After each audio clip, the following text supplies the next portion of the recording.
Welcome back to the channel. Thanks for joining me. Today I want to talk about working in retirement.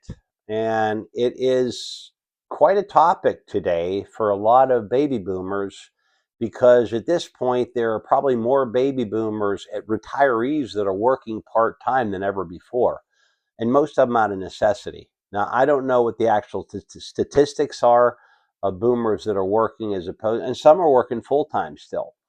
As a former workaholic, I come from a pretty good position to talk about this because letting go of that work life and changing that identity has been a big part of my transition into transitioning into retirement or even semi-retirement. So we're going to talk today about the good, the bad, and the ugly about that. And I'm not going to talk about whether you have to work or not. I'll touch on that.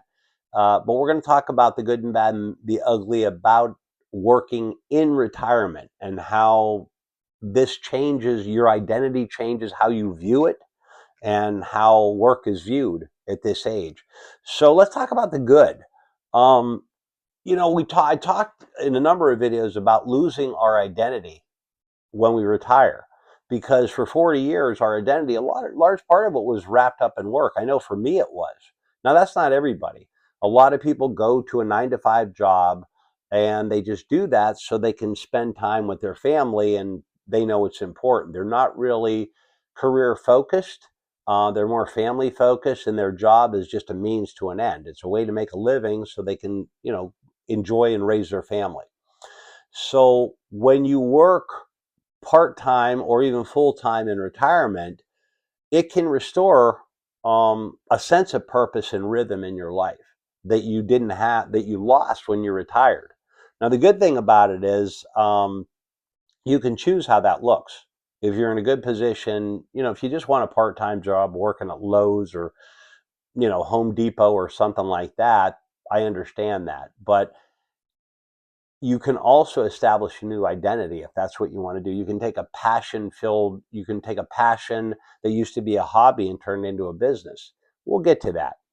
We're talking about, it serves purpose, structure, and extra income, but also social connection. Now, I know when I quit my job, I came from an office environment. After college, I spent 10 years working in a 9 to 5 job, and it was an office environment. I always had people around me. That social connection was a huge part of my working identity and my working life for the most part. And it was mental stimulation also. And for a lot of people that matters more than money, right? So when you retire and you give that up, and if you're lucky or you're fortunate, income becomes a choice, not a necessity. All right. So, but here's another good but often overlooked thing. It's identity without pressure. You get to work as who you are now. You don't have to fill the role that you used to do. You might have had a boss that you had to play a certain way with and be a certain way with, and you don't have to do that anymore. And also, you can look at, depending on your circumstances, you can look at how work looks for you. Is it part time? Is it seasonal? Or is it passion driven? For the last 30 plus years, I've only done work that I've been passionate about. That's just me.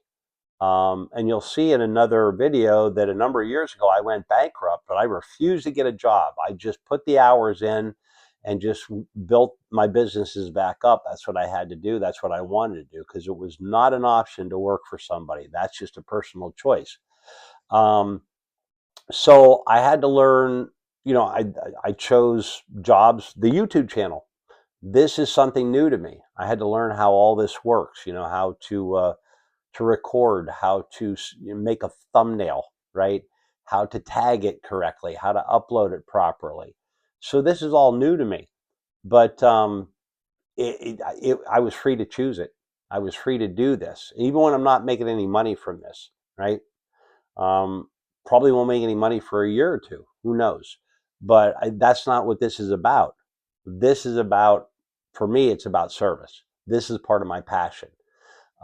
This is about giving back to boomers. This is about helping people navigate the same transition that I'm going through. That isn't easy, right? So if we can do it together, it makes it a lot easier. Also, I've learned that experience finally outweighs hustle. I was into that hustle culture.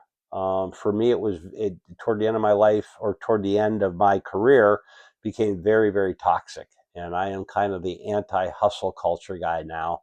I'm one that's more health driven. And that's just me. And I'd love to hear your comments on that too, because we've been in a hustle culture where do more, gain more, get more, right? The addiction to more. And that's just my perspective. But I'd love to hear yours because this channel is about you, not about me. So let's talk about the bad. I already talked about the good. How about the bad when just a little work starts to feel like a job again?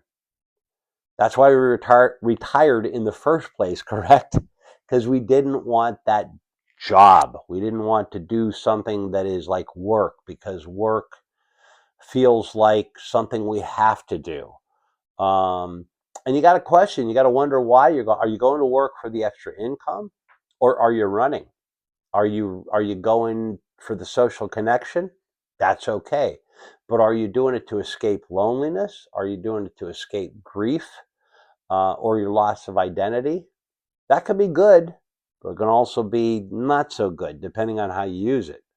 Um, I know for me, there was a fear of stillness. I think I alluded to that in another video where my mother and I fight sleep. We hate to turn off the TV and go to bed. So that's still an issue for me, stillness. And then I try to disguise that as productivity, right? So I can't slow down. So that has been a transition for me in work to be able to just put it away and put it away for the day. It's not easy. Well, let's look at this one. Work can crowd out rest, relationships, and flexibility. And I can attest to that. When I was a professional magician, making my living with that, I usually worked when everybody else didn't. Holidays, weekends, when people are having parties, that's when I was hired. Um, so my work crowded out a lot of social activities, a lot of family activities, and that was a choice that I made. But it can crowd out a lot of stuff, relationships also, and your flexibility. So you want to be aware of that. What are you willing to give up for that work? Whatever work you're doing, part time or full time. So that is the ugly. Working to avoid something instead of moving towards something, right? Again, using the work just to escape or just being like I was, fear of stillness. Now I've learned to embrace stillness to the point where I meditate every day and sometimes twice a day, right? And I don't stay busy um, just to avoid thinking and avoid feeling because a lot of people do that. Just if I stay busy enough, I won't have to feel. I won't have to deal with the issues in my life, right? So that's just another way to deal with adjusting to retirement. You're kind of running from it, not always really healthy. So the real question becomes: is this work supporting your life or replacing it? So you got to be real. You want to do things in retirement that are thoughtful. You want to think about it. We don't have that much time left. I mean, even if we do at 65 and you have 20 years left, that goes by like that. Um, so what do you do?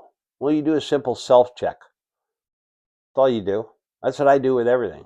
Stop, ponder, think, do a little self check to know when work's healthy and when it's harmful.